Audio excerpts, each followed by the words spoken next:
Praise the lord, హల్లెలూయా. మనమందరము లేచి నిలబడి ఆరాధన కీర్తనగా 603వ కీర్తన క్రొత్త ఏడు మొదలుపెట్టిన మన బ్రతుకునందు క్రొత్త ఏడు మొదలుపెట్టిన కీర్తన పాడుకుందాం.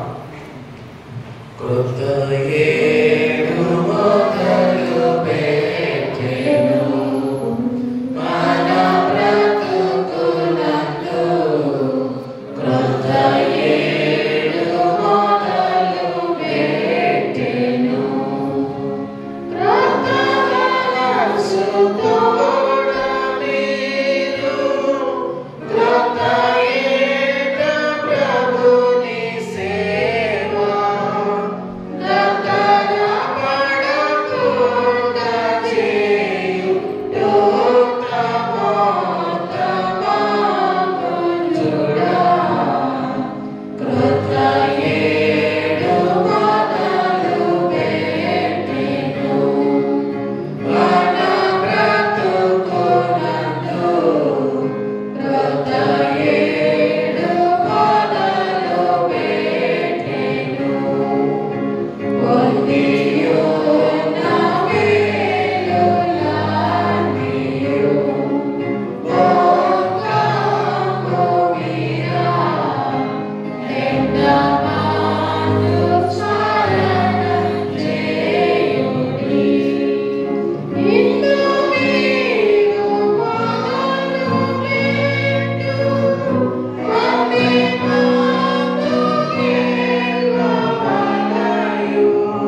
పరిశుద్ధ పర్వతమునకును నీ నివాస స్థలమునకు తోడుకొని వచ్చును. అప్పుడు నేను దేవుని బలిపీఠమునందుకు నాకు ఆనంద సంతోషమును కలుగజే దేవులకు చేరుదును. దేవా, నా దేవా, సితార వాయించుచు నీకు కృతజ్ఞతాస్తులు చెల్లించదును. ప్రభునందు ప్రియులారా, యథార్థ హృదయంతో మన తండ్రి దేవుని సమీపించి ఆయన ఎదుట మన పాపములు ఒప్పుకొని మన ప్రభు అయిన యేసుక్రీస్తు పేరిట మనకు క్షమాపణ దయచేయమని వేడుకొందుము. ప్రభువు నామము వలననే మనకు సహాయము కలుగుచున్నది.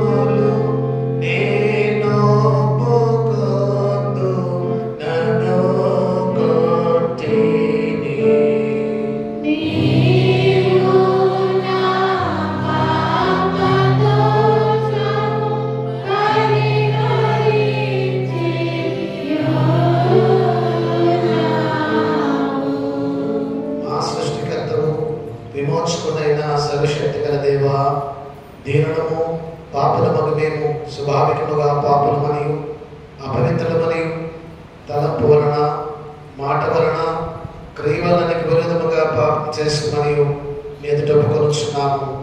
కావున మేము మా ప్రభు అయిన యేసుక్రీస్తు నిమిత్తమున నీ కృపణ మీదకొచ్చు వేడుకొనుచు మితిలేని కనికరము గల నీ దుఃఖాసులకే వచ్చుచున్నాము.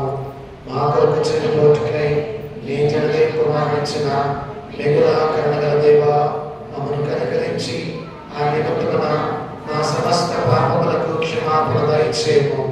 మేము నీ కృప చేత నిత్య జీవం పొందినట్లు నిన్ను గూర్చియు నీ చిత్తమును గూర్చియు సరైన జ్ఞానమును నీ వాక్యమునంతగిన విధేయతను మా యందు నీ పరిశుద్ధాత్మ వలన వృద్ధి పొందింపుమని మా ప్రభు అయిన యేసుక్రీస్తు ద్వారా వేడుకొనుచున్నాము.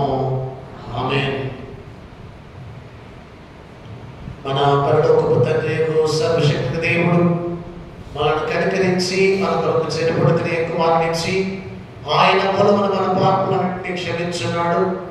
ఆయన నామమందు విశ్వాసం ఉంచు వారికి దేవుని కుమారులను ప్రారంభించు వారికి తన పరిశుద్ధాత్మను గ్రహించును. నమ్మి బాప్తిసం పొందిన వాడు రక్షింపబడును. ఓ ప్రభువా, ఈ రక్షణ మాత్రకి దయచేయము.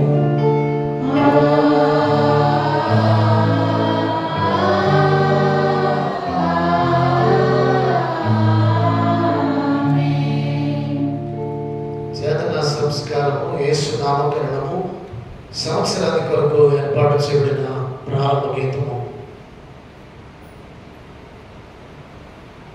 యెహోవా మా ప్రభువా, ఆకాశములో నీ మహిమను కనపరచువాడా, భూమి ఎదంతటా నీ నామము ఎంత ప్రభావము గలది. నీవు వారిని జ్ఞాపకం చేసుకున్నట్టుకు మనుష్యుడు ఏ పాటివాడు, నీవు దర్శనం ఇచ్చుటకు నన్ను ఏ పాటివాడు.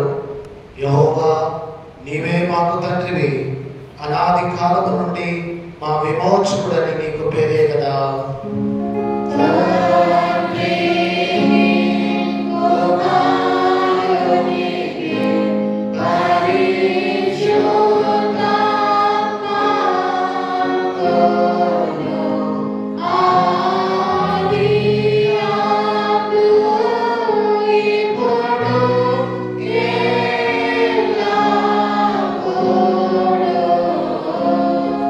You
సర్వశక్తికరమిచ్చిన దేవ, శ్రేష్టమైన ప్రతి ఏమియు సంపూర్ణమైన ప్రతి వరమును నీ యొద్ద నుండి వచ్చుచున్నది.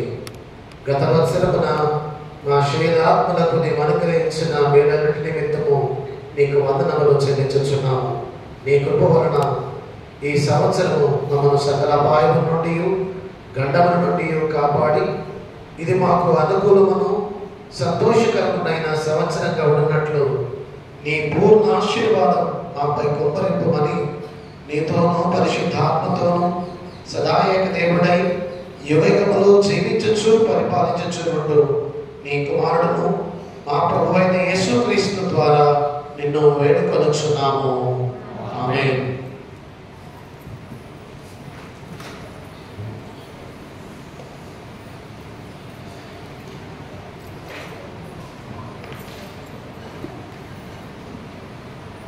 సమయంలో మరి మన ఆరాధనలో పాల్గొని ఈరోజు నూతన సంవత్సర సందేశం అందించడానికి మనం వచ్చిన డాక్టర్ మణికుమార్ ఒకడి వారికి ప్రత్యేకమైన వందనాలు, ప్రత్యేక ఆహ్వానం తెలియజేస్తున్నాం. లేఖన భాగాలు చదువుగా విందాం. పాత నిబంధన పాఠ్యభాగము యెషయా గ్రంథం 42వ అధ్యాయం మొదటి 9 వచనాలు పి సువర్ణ కుమారి గారు చదివినిపిస్తారు. పత్రిక పాఠము గలతీయులకు రాయబడిన పత్రిక 3వ అధ్యాయం 23 నుండి 29 వచనాలు శ్రీమతి టి శ్రావంతి గారు చదివినిపిస్తారు. సువార్త పాఠము లూకా సువార్త 2వ అధ్యాయం 21 నుంచి 32 వచనాలు శ్రీ ఖమ్మం చంద్రమాణికి గారు చదివినిపిస్తారు. సంఘస్థులందరికీ కూడా నూతన సంవత్సర శుభాకాంక్షలు తెలియజేస్తుంది. ఈ దినమునకే ఏర్పాటు చేయబడిన యెషయా గ్రంథము 42వ అధ్యాయము 1వ వచనం నుంచి 9 వరకు ఈ విధంగా రాయబడి ఉన్నది. యెషయా గ్రంథము 42వ అధ్యాయము 1వ వచనం ప్రారంభం. ఇదిగో నేను ఆదుకోను నా సేవకుడు, నేను ఏర్పరచుకొనిన వాడు, నా ప్రాణములకు ప్రియుడు, అతని యందు నా ఆత్మను ఉంచి ఉన్నాను. అతడు అన్యజనులకు న్యాయము కనపరచును. అతడు కేకలు వేయడు, అరువుడు, తన కంఠస్వరము వీధిలో వినపడనీయడు. నలిగిన రెల్లును అతడు విరువడు, మకమకలాడుచున్న జలపనార బతిని ఆర్పడు. అతడు సత్యమును అనుసరించి న్యాయము కనపరచును. భూలోకమున న్యాయము స్థాపించే వరకు అతడు మందగిరడు, నలుగురు పడడు. ద్వీపములు అతని బోధ కొరకు కనిపెట్టును. ఆకాశములను సృజించి వాటిని విశాలపరిచి భూమిని అందులో పుట్టిన సమస్తమును పరిచి దాని మీద ఉన్న జనులకు ప్రాణమును దానిలో నడుచు వారికి జీవాత్మను ఇచ్చుచున్న దేవుడైన యెహోవా ఇలాగ సెలవిచ్చుచున్నాడు. గురుడి వారి కన్నులు తెరచుటకును, బంధింపబడిన వారిని చెరసాలలో నుండి వెలుపలికి తెచ్చుటకును, చీకటిలో నివసించు వారికి బందీ గృహములో నుండి వెలుపలికి తెచ్చుటకును యెహోవానగు నేనే నీతి విషయములలో నిన్ను పిలిచి నీ చేయి పట్టుకొని ఉన్నాను. నిన్ను కాపాడి ప్రజల కొరకు నిబంధనగాను అన్యజనులకు వెలుగుగాను నిన్ను నియమించి ఉన్నాను. యెహోవాను నేనే, ఇదే నా నామము, మరి ఎవరికి నా మహిమను నేను ఇచ్చువాడను కాను. నాకు రావలసిన స్తోత్రమును విగ్రహములకు చెందనీయను. మునుపటి సంగతులు సంభవించను కదా, క్రొత్త సంగతులు తెలియచేయుచున్నాను. పుట్టుక మునిపే వాటిని మీకు తెలుపుచున్నాను. ఈ పాఠ్య భాగము ఇంత పర్యంతం.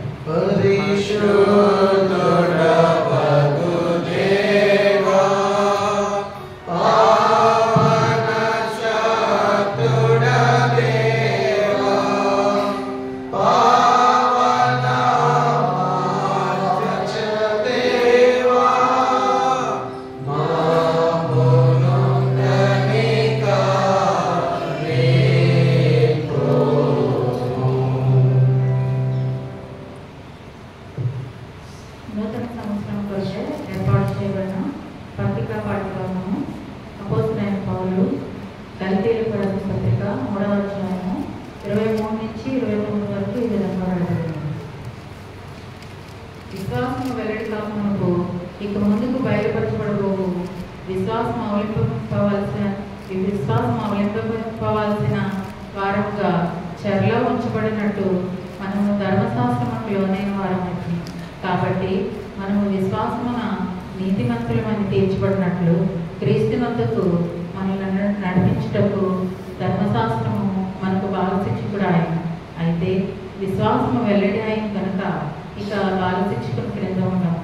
యేసుక్రీస్తునందు మీరందరూ విశ్వాసము అయిన దేవుని కుమారులై ఉన్నారు. క్రీస్తులోనికి బాప్తిస్మం పొంది మీరందరూ క్రీస్తును ధరించుకుని ఉన్నారు. ఇందులో యూదుడని గ్రీసు దేశస్థుడని లేదు, దాసుడని స్వతంత్రుడని లేదు, పురుషుడని స్త్రీని లేదు. యేసుక్రీస్తునందు మీరందరూ ఏకముగా ఉన్నారు. మీరు క్రీస్తు సంబంధులైతే ఆ పక్షమందు అబ్రహాము యొక్క సంతానమై ఉండి వాగ్దానం ప్రకారం వారసులై ఉన్నారు. ఈ వాక్యం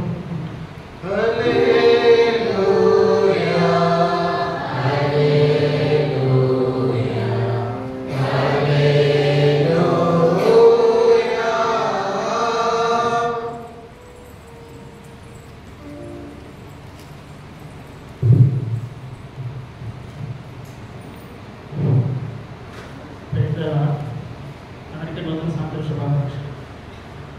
నేటి దినమునకే ఏర్పాటు చేయబడినటువంటి సువార్త పాఠ్యభాగము లూకా సువార్త 2వ అధ్యాయము 21 నుండి 32 వరకు.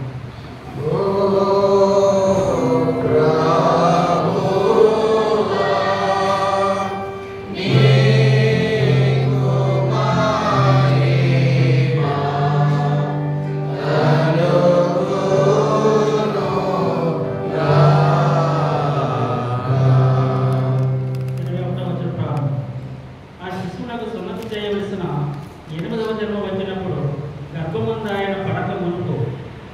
దేవదూత చేత కట్టబడిన యేసు అని పేరు వారు ఆయనకు పెట్టింది. మోసే ధర్మశాస్త్రం చొప్పున వారు తమను శుద్ధి చేసుకుని దినములు గడిచినప్పుడు ప్రతి తొలుచూలు మగపిల్ల ప్రభువుకు ప్రతిష్ట చేయబడవలను. కానీ ప్రభు ధర్మశాస్త్రంలో వ్రాయబడినట్లు ఆయనను ప్రభువుకు ప్రతిష్ఠించుటకును ప్రభు ధర్మశాస్త్రమందు చెప్పబడినట్లు గువ్వల జతలనైనా 2 పావురపు పిల్లలనైనా బలిగా నర్పించుటకును వారు ఆయనను యెరూషలేమునకు తీసుకొని పోయి, యెరూషలేమునందు సిమోయోను అను ఒక మనుషుడు ఉండడు. అతడు నీతిమంతుడును భక్తిపరుడునై ఉండి ఇశ్రాయేలు యొక్క ఆదరణ కొరకు కనిపెట్టువాడు. పరిశుద్ధాత్మ అతని మీద ఉంటాడు. అతడు ప్రభు యొక్క క్రీస్తును చూడక మునుపు మరణము పొందడని అతనికి పరిశుద్ధాత్మ చేత బయలుపరచబడి ఉండాడు. ఆత్మవశుడై అతడు దేవాలయంలోనికి వచ్చాడు. అతడు ఆ ధర్మశాస్త్ర పద్ధతి చొప్పున ఆయన విషయమై జరిగించుటకు తల్లిదండ్రులు శిశువైన యేసును దేవాలయంలోనికి తీసుకొని వచ్చినప్పుడు అతడు తన చేతులలో ఆయన ఎత్తుకొని దేవుని స్తుతించుచూ ఉంటాడు. నాదా, ఇప్పుడు నీ మాట చొప్పున సమాధానంతో నీ దాసిని పాడుచుచున్నా.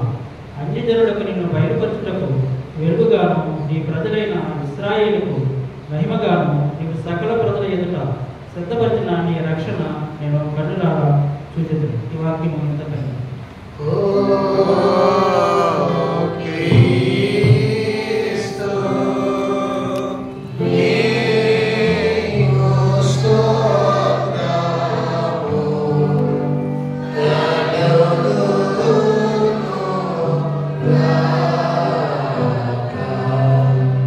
మనమందరం అదే విధముగా నిలబడి నికేయ విశ్వాస ప్రమాణం ఒప్పుకుందాం.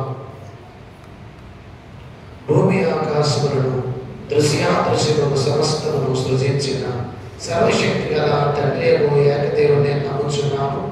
ఆయన జనదీక కుమారుడును అద్వితీయునకు ప్రభు అయిన యేసుక్రీస్తు నమ్ముచున్నాం. ఈయన జన్మటికి ముందు తండ్రి నుండి కలిగిన వాడును, దేవుని నుండి దేవుడును, వెలుగు నుండి వెలుగును, నిజమైన దేవుని నుండి నిజమైన దేవుడును, సృజింపబడక జన్మించిన వాడును, తండ్రితో ఏకతత్వం గలవాడును, సమస్తమును కలుగజేసిన వాడునై ఉన్నాడు.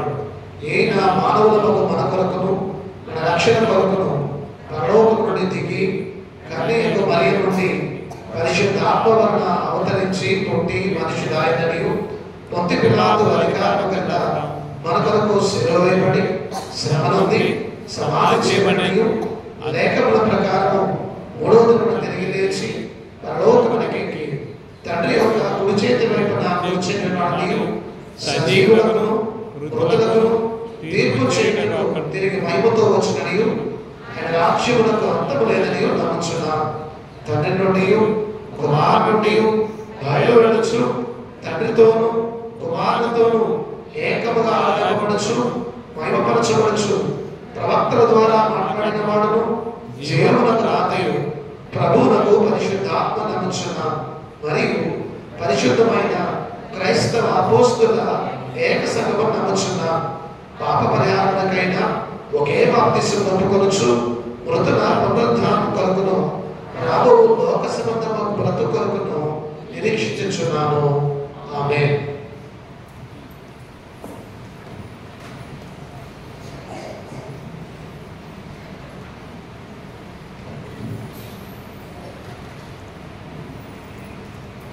ప్రభునందు ప్రియమైన వారులారా, మరి ఈ నూతన సంవత్సరం దేవుని వాక్యాన్ని అందించడానికి మన మధ్య డాక్టర్ మణికుమార్ గారు మన మధ్య ఉన్నారు.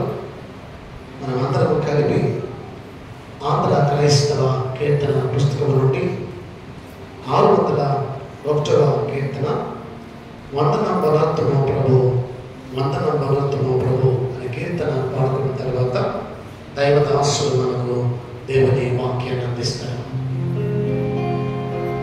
వందనం బలవంతమో ప్రభు, ప్రభు వందనం బలవంతమో ప్రభు, ప్రభు వందనం తండ్రి తనయ శుద్ధాత్ముడా, వందనము నందుగో ప్రభు, వందనము నందుగో ప్రభు.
తండ్రి దేవుని నుండి ప్రభు అయిన యేసుక్రీస్తు నుండి కృపయు సమాధానం మీకు కలుగును గాక.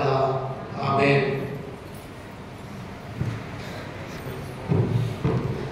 అందరికి wish you happy new year.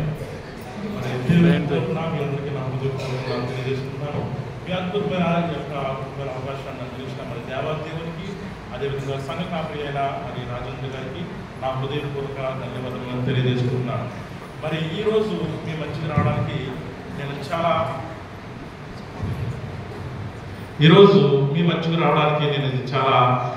ఖ్యాతిగా నేను భావిస్తున్నాను. ఎందుకంటే నేను ఇక్కడ రావడానికి మరి దేవుడు ఎలా నడిపించాడో నాకు తెలియదు, కానీ నేను ఇక్కడ నుంచినప్పుడు దేవుని యొక్క మరి ప్రసన్నతను నేను అనుభవిస్తున్నాను. ఎందుకంటే నేను అంతగానో గర్విస్తున్నాను. మరి లోదరిన్ మరి సంఘంలో లోదరిన్ మరి చరిత్రలో ఫస్ట్ సిరాడ్ ప్రెసిడెంట్ గారైన మరి మెంటే గాబ్రియల్ గారు మా తాతగారు అని చెప్పుకోవడం నేను చాలా గర్వపడుతున్నాను.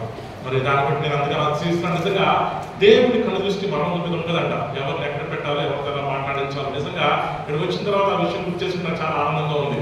మరి అదేవిధంగా నేను కాకినాడ సెయింట్ జాన్స్ లూథరన్ చర్చికి సంబంధించిన వాడిని.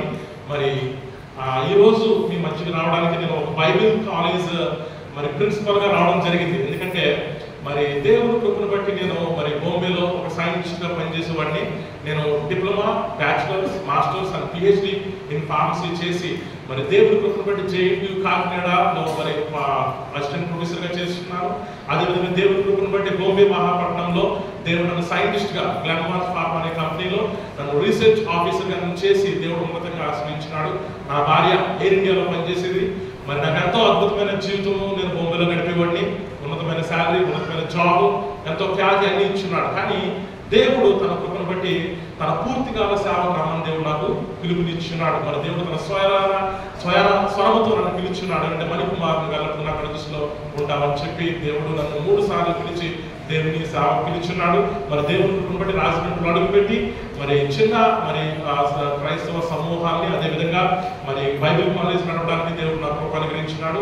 మరి క్లుప్త సాక్ష్యము మరి పంచుకోవడానికి నాకు ఇచ్చిన అవకాశాన్ని బట్టి నేను తెలియజేసుకున్నాను.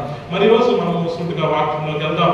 ఈరోజు వాక్యం మనం చూసినట్లయితే యెషయా గ్రంథము 42వ అధ్యాయము 1 నుంచి 9 మనందరం ఆల్రెడీ చదివి ఉన్నాం. ఇక్కడ ఏమని చెప్తున్నారంటే, ఇదిగో నేను ఆదుకొను నా సేవకుడు, నేను ఏర్పరచుకొనిన వాడు, నా ప్రాణమునకు ప్రియుడు, అతని యందు నా ఆత్మను ఉంచున్నాడు, అతడు అన్ని జనులకు న్యాయము కనపరచును.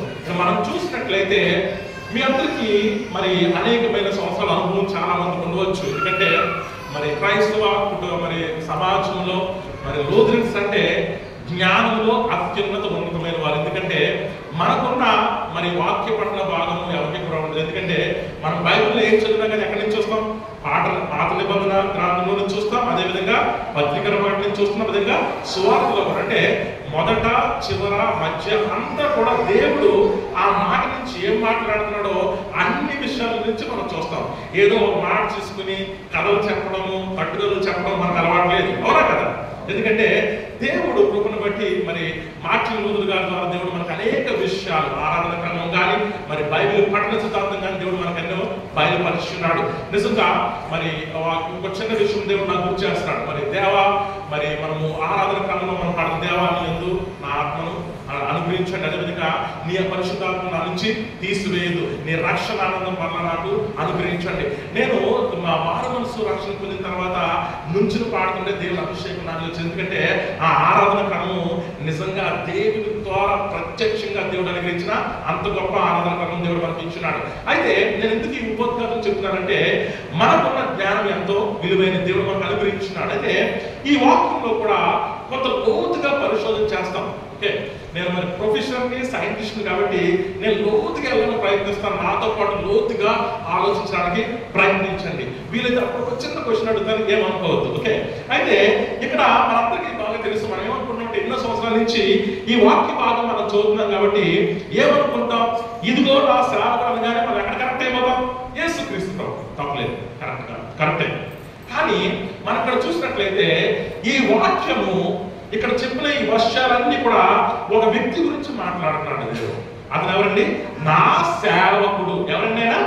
నా సేవకుడు, నా సేవకుడు అని చెప్పి అతనికి ఎన్నో విషయాలు చెప్తున్నారు. ఏమంటే అతని మీద నా ఆత్మ ఉంచాడంట, అతను కేకలు వేయడంట, కంఠస్వరం వీధిలో వినబడనివ్వడంట, నలిగిన నెలను అతను విరవడంట, అదేవిధంగా భూలోకమున న్యాయం స్థాపిస్తాడంట, అదేవిధంగా మనం చూసిన గుడ్డివారు కన్నులు తెరుస్తాడంట, బంధింపబడి వారిని చెరసాలలో వెలుగులు తీసుకొస్తాడంట, అదేవిధంగా అతన్ని కాపాడి ప్రజల కొరకు నిబంధనగాను అన్ని జనులకు వెలుగుగాను ఆయన నియమించున్నాడంట.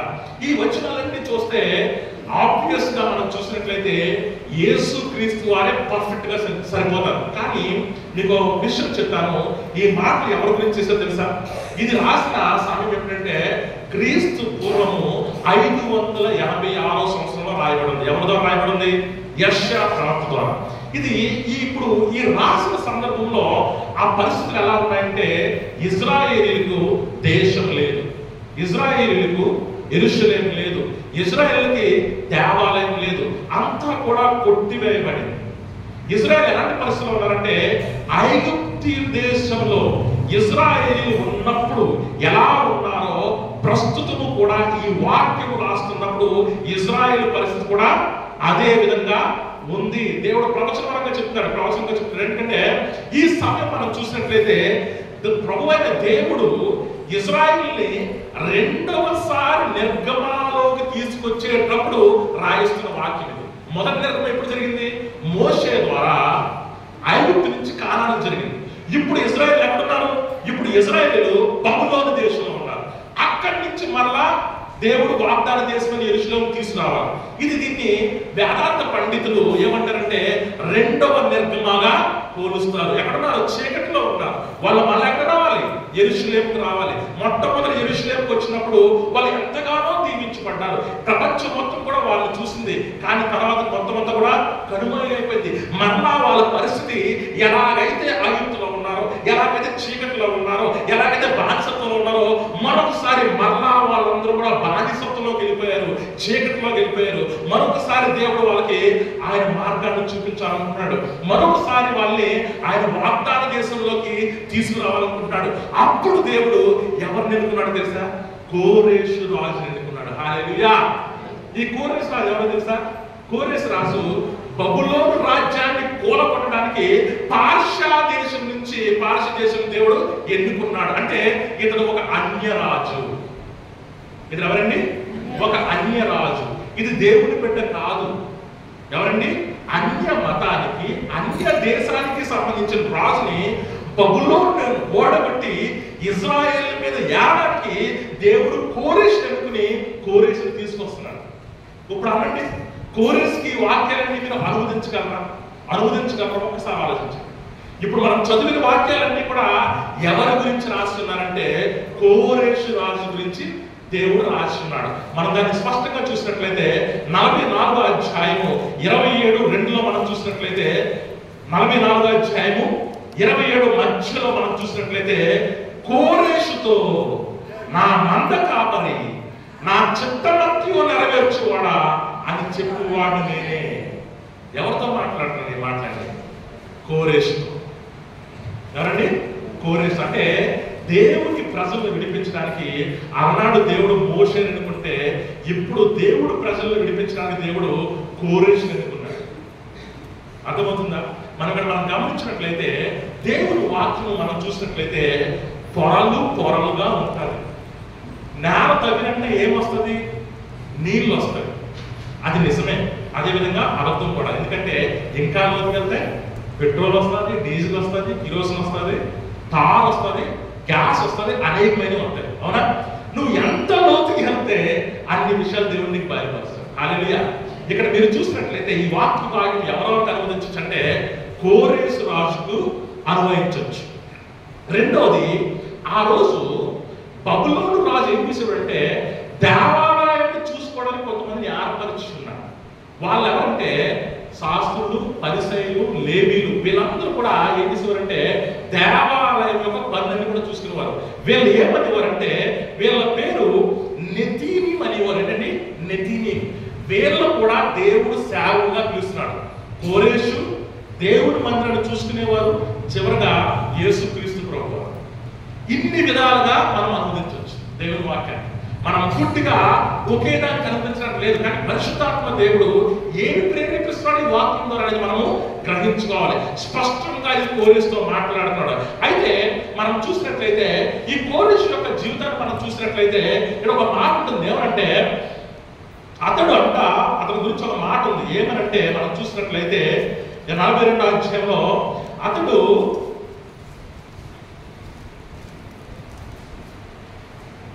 అతడు నలిగిన రెల్లును అతడు విరువడు. ఏంటంటే నలిగిన రెల్లును విరవడు. అదేవిధంగా మక్కలాడుచున్న జనపదాల ఒత్తిని ఆర్పడు. ఈ వాక్యం అర్థమంటే ఇజ్రాయెల్ ఎలా ఉన్నారు తెలుసా? మక్కలాడుతుందంట. ఏంటంటే గాలిలో నీ దీపంలో నూనె అయిపోతుంది. ఎలా ఉంటది? మక్కలాడుతుంది. అంటే వెలుగుదామా ఆరిపోదామా అన్నట్టు లైట్ గా ఉంటారు. ఏ మాత్రం కొంచెం గాలి వస్తే ఆరిపోతుంది, ఇంకొంచెం నూనె అయిపోతే ఆగిపోతుంది. అదేవిధంగా నలిగిన రెల్లును ఆల్రెడీ అది నలిగిపోయే విధంగా పడిపోయే విధంగా ఉన్నది దాన్ని విరవడంట. దీని అర్థం ఏంటంటే కోరేషు రాజు మీద దేవుని ఆత్మ ఇచ్చిన తర్వాత దేవుడు కోరేషు దేవుని అభిషేకాన్ని దేవుడి కృపను అనుగ్రహించి నా ప్రజలు నలిగిపోయి ఉన్నారు, నా ప్రజలు అత్యంత భయంకరమైన స్థితిలో ఉన్నారు, వాళ్ళు బానిసత్వంలో నలిగిపోతున్నారు, వాళ్ళకి నీ కృప చూపించు. కోరేస్కి ఇజ్రాయెల్ మీద జాలి కలిగి, ఈ జాలి పుట్టించిన వారు దేవుడే యెహోవా. ఆ దేవుడు కోరేషు మీద జాలి కురిపించడం వల్ల వారిని నడపలేదు, ఎరపలేదు, ఆర్పివేయలేదు, నశింప చేయలేదు, కానీ వారిని మరలా వెళ్ళి దేవుని మందిరం కట్టి అక్కడ ఆరాధించుకోవడానికి అవకాశం ఇచ్చినాడు. హల్లెలూయా. దీని యొక్క మాట ఇది. అదేవిధంగా మనం చూసినట్లయితే ఇది ఎగ్జాక్ట్ ఆత్మీయ రూపంగా ఎక్కడ నెరవేరిందంటే మనం చూద్దాం. మత్తయి సువార్త ఒకసారి మనం చూద్దాం. మత్తయి సువార్త 12వ అధ్యాయం. ఇదే వాక్య భాగము మనం ఎక్కడ చూడొచ్చు అంటే మత్తయి సువార్త 12వ అధ్యాయం మనం చూద్దాం. మత్తయి 12:15-21. మత్తయి 12 అధ్యాయము 15-21 మనం చూసినట్లయితే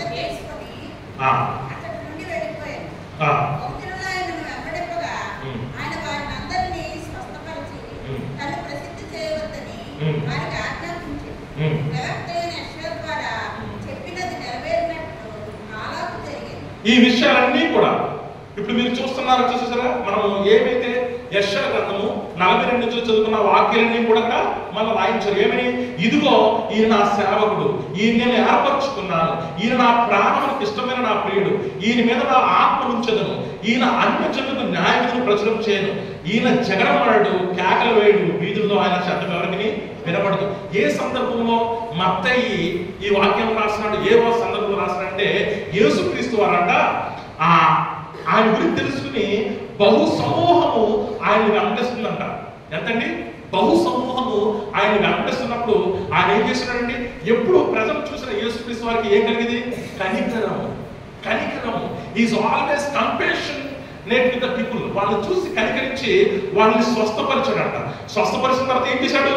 స్వస్థపరిచి తను ప్రసిద్ధి చేయవద్దని వారికి ఆజ్ఞాపించాడు. ఏం ఆజ్ఞించాడండి? నన్ను ప్రసిద్ధి చేయొద్దు అంటే అతనంటే నేను నిన్ను స్వస్థపరిచారని నువ్వు ఎవరికి చెప్పొద్దు.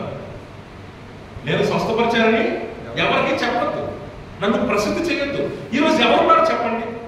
ఈరోజు చిన్న విషయం తెలిస్తేనే ప్రపంచం మొత్తం చూసేలాగా యూట్యూబ్లో పెడుతున్నాను. ఇదిగో నా ద్వారా ఎంత గొప్ప కార్యం జరుగుతుంది. యాక్చువల్గా అతను చేసింది కాదు, ఎవరు చేసిన కార్యము? దేవాది దేవుడు ఇతను ఒక వెసల్లా ఉపయోగించుకుని దేవుడు కార్యం చేశాడు. కానీ ఆ దేవాది దేవుడే భూమి మీదకి వచ్చి అంత గొప్ప కార్యాలు చేసి దీన్ని ఎవరికి చెప్పొద్దు అంటాడండి. అంటే దేవుడికి సమయం తెలుసు, దేవుడికి సమయంలో ఏ విధంగా ప్రవర్తించాలో తెలుసు. సమయ సందర్భాల ప్రకారంగా ఆయన వ్యవహరించినాడు, మాట్లాడినాడు, కార్యాలు చేస్తున్నాడు. అనాలోచితంగా యేసుప్రభు వారు ఏమీ చేయలేదు. మీరు చూసిన ప్రతి మాటలో కూడా ఎంతో జ్ఞానం ఉంది, ఎంతో వివేచన ఉంది, ఎంతో ఆలోచన ఉంది. మనం చూసినట్లయితే 23 సంవత్సరాల క్రితం రాయబడిన ఈ మాటలు ఆయన ముందు వర్తిస్తున్నాయి, ఆయన తర్వాత వర్తిస్తున్నాయి, ఇప్పుడు కూడా వర్తిస్తున్నాయి. ఆ మాటలో ఇంకా పవర్ ఆగలేదు. ఎందుకంటే ఆయన నిన్న, నేడు, రేపు ఏకరీతిగా ఉన్న దేవుడు. ఆయన ఆల్ఫా, ఆయనే ఒమేగా. అంటే మొదటివాడు చివరివాడు కాదు. ఆయనే ఆల్ఫా, ఆయనే బీటా, ఆయన ఒమేగా, అన్ని కూడా ఆయనే. ఆయనకు సర్వము తెలుసు.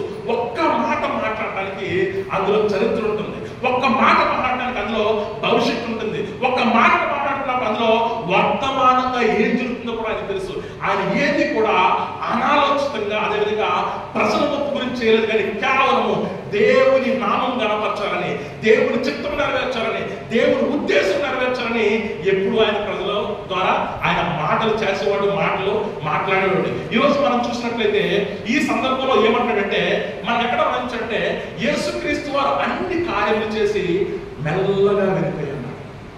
దేవాది దేవుడి కుమారుడు, అంత అభిషేకం కలిగిన వాడు కాలంగా వెళ్ళిపోయాడు. అంటే నడి రోడ్డు మీద ఆయన కేకలు వేయలేదంట, ఆయన కంఠస్వరం ఎవరు కూడా వినలేదంట. అర్థం ఏంటంటే యేసుక్రీస్తు ప్రభువారు ఈ భూమి మీదకి దీనుడుగా వచ్చినాడు. హల్లెలూయా. ఆయన ఈ భూమి మీదకి దీనుడుగా వచ్చినాడు, ఆయన సాత్వికంగా వచ్చినాడు. ఆయన పని ఆయన చేసుకుని వెళ్ళిపోయాడు తప్ప తను ప్రసిద్ధి చేసుకోవడానికి ఎప్పుడు కూడా ఆయన ఇష్టపడలేదు. మనం చూసినట్లయితే ఎప్పుడైతే మత్తయి ఆ సిచ్యువేషన్ లో చూశాడో, ఏ సిచ్యువేషన్, యేసుక్రీస్తు వచ్చారు, జనాలు తండోపతండాలలో వచ్చేసారు, స్వస్థపరిచాడు, ఆజ్ఞాపించినాడు, మీరెవ్వరికి ఏమి చెప్పదు, కాంగేమన్నాడు. ఒక్కసారిగా మత్తయి చూస్తున్నాడు, యేసు ప్రభువు చేస్తున్న క్రియలను చూసి అప్పుడు గుర్తు చేసుకున్నాడు. ఏంటంటే యెషయా గ్రంథంలో పలకబడిన మాటలు గుర్తు చేసుకుని ఆ మాటలకు రాయడం జరిగింది. ఎందుకంటే దాన్ని ఆత్మ రూపంలో దేవుడు 100% నెరవేర్చింది ఎక్కడ. హల్లెలూయా.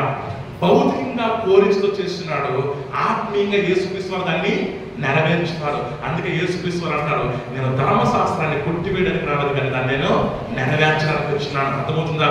కాబట్టి మనం ఎక్కడ చూసినా కానీ ఆది కాండం నుంచి ప్రకటన వరకు మనకి ఏమి చదివినా ఏం చూసినా ఎవరు గుర్తు రావాలంటే యేసుక్రీస్తు ప్రభువారు మనకు గుర్తు రావాలి. ఈ బైబిల్ రాసిందే ఆయన కోసం, ఆయన గురించి రాసిందే హిస్టరీ. హిస్టరీ అంటే ఏంటండి? His plus story. హిస్టరీ ఆయన గురించే రాయబడి ఉంది, భవిష్యత్తు కూడా ఆయన గురించి రాయబడి ఉంది. నువ్వు ఏమి చదివినా ఆయన్ని చూడగలిగితేనే ఈ ధర్మశాస్త్రము, ఈ మతము, ఈ యొక్క బైబిల్ యొక్క సారాంశం మనకు అర్థమవుతుంది తప్ప లేకపోతే దానికి ఎలాంటి ఆన్సర్ ఉండదు. ఎందుకంటే కోరేష్ ఎవరంటే అన్ని రోజులు. ఓకే, మనం చూసినట్లయితే ఆ మత్తయి ఆ విషయాన్ని జ్ఞాపకం చేసుకుని, అవును ఇప్పుడు ఇది ఆయన ఉనికిలో నెరవేరిందని చెప్పి ఈ వాక్యం రాస్తున్నాడు. ఈ వాక్యాన్ని బట్టి మనం ఏం అర్థం చేసుకోవచ్చు అంటే, మత్తయి దేవుడు యేసుక్రీస్తు ప్రభువు దేవుని కుమారుడని గ్రహించున్నాడు. హల్లెలూయా. మనం చూసినట్లయితే బైబిల్లో చాలా సార్లు దేవుడు అడుగుతాడు, ఏమనుకుంటున్నారు మీరు నా గురించి అని. అరే అసలు ఏమనుకుంటున్నారు మీరు అందరూ చక్కగా మన ఇంట్లో ఉండడం, ఏమనుకుంటున్నారు నా గురించి? చాలా మంది అన్నారు ఏరియా అదేంటిది అన్నారు, కానీ ఈ పేరు మాట్లాడడం నువ్వు దేవుని కుమారుడు అంటే చాలా జాగ్రత్తగా ఆలోచించండి. ఆత్మీయ నేత్రాలు తెరవబడదని కానీ మనం ఆయన ఎవరు కూడా గ్రహించలేము. ఇక్కడ మత్తయి అవన్నీ అబ్జర్వ్ చేసిన తర్వాత తన మనోనేత్రాలు తెలిపిన తర్వాత ఏమంటే, అవును ఇతను దేవుని కుమారుడని అంగీకరించినాడు. అదేవిధంగా మనం చూసినట్లయితే రెండవదిగా మనం చూసినట్లయితే మత్తయి ఏం గ్రహించినాడు అంటే, ఈయన ఆయన సేవకుడు, దేవుడు ఏర్పరచుకున్న బిడ్డ అని ఆయన గ్రహించున్నాడు. మూడవదిగా మనం చూసినట్లయితే ఆయన యేసుక్రీస్తు వారు దేవునికి తన యొక్క పూర్తి విధేయతను చూపించి దేవునికి ఇష్టమైన దాసుడుగా పిలువబడి ఉన్నాడు. చూపించాడా లేదా? ఈరోజు భూమి మీద మనం నేర్చుకోవాల్సిందంటే పూర్తిగా మనం విధేయత చూపిస్తున్నాము. విధేయత ఎక్కడ? ఈరోజు దేవుడు మనుషుల నుంచి కోరుతుంది ఒకటే, నాకు మీరు విధేయత చూపిస్తున్నారా లేదా? యేసుక్రీస్తు జీవితం అంతా మనం నేర్చుకోవాల్సిందంటే ఆయన పూర్తిగా దేవునికి తన విధేయతని చూపించున్నాడు. ఈరోజు మనము కూడా మన విధేయతను చూపించాల్సిన అవసరం ఎంతగానో ఉంది. భక్తి కాదండి దేవుడు కోరుకునేది, ఆచారపరమైన భక్తి కాదు, కానీ మన హృదయంలో నుంచి వచ్చే నిజమైన విధేయత దేవునికి కావాలి. యేసుక్రీస్తులో మత్తయి చూస్తున్నాడు. అదేవిధంగా మనం చూసినట్లయితే ఆయన యేసుక్రీస్తు మీద దేవుని యొక్క ఆత్మ నిలిచి ఉండాలని మత్తయి గ్రహించున్నాడు. ఎందుకంటే యేసుక్రీస్తు ఎప్పుడైతే బాప్తిసం పొందినారో తండ్రి అయిన దేవుడు ఏమంటాడు, ఇదిగో నా ప్రియమైన కుమారుడు, ఈ యందు నేను ఆనందిస్తున్నాను. అంటే ఆయన పుట్టడమే దేవుని చిత్తము.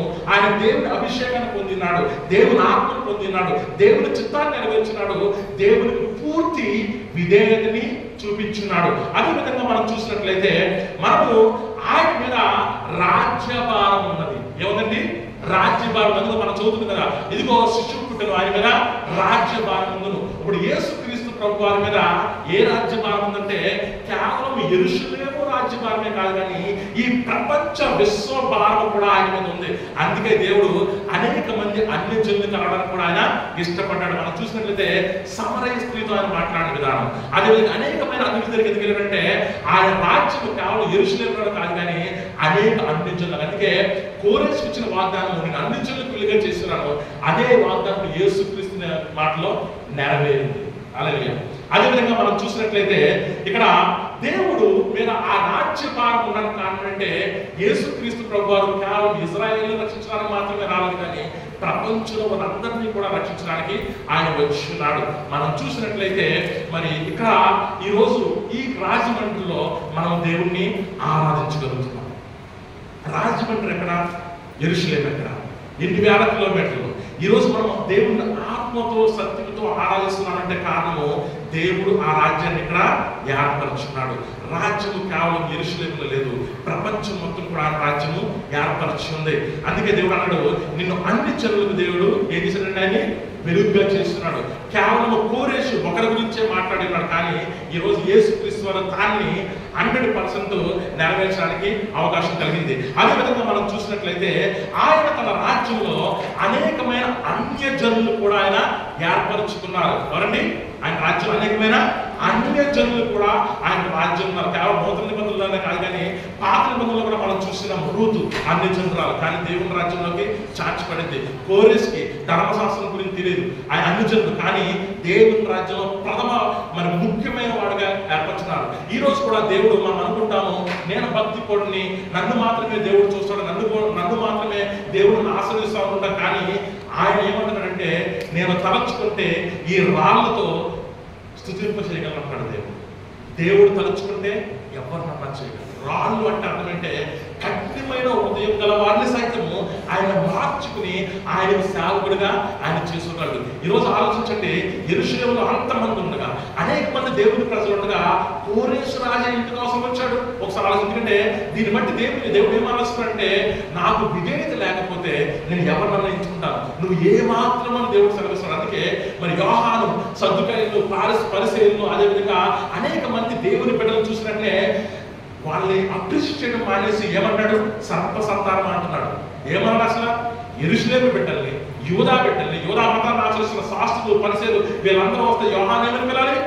ధన్యులు అని చెప్పాలి. కానీ ఏమని పెడతాడు? సర్ప సంతానం అని పిలుస్తున్నాడు. అంటే దేవుడి దృష్టిలో అందరూ ఎలా ఉన్నారు? దేవుడికి కావాల్సింది విధేయతే గాని మనం చేసే ఆచార సంప్రదాయమైన భక్తి కాదు. దేవుడు కోరేషులో ఆ విధేయత చూపించినాడు. ఎందుకంటే నా మాట వినే ఆత్మలో ఉంది, నేను చెప్తే వినే మనిషి కాబట్టి ఎన్నుకున్నాడు. ఈరోజు నిన్ను నన్ను కూడా అదే క్వశ్చన్ అడిగితే నిజంగా మనం వినేవారుగా ఉన్నామా?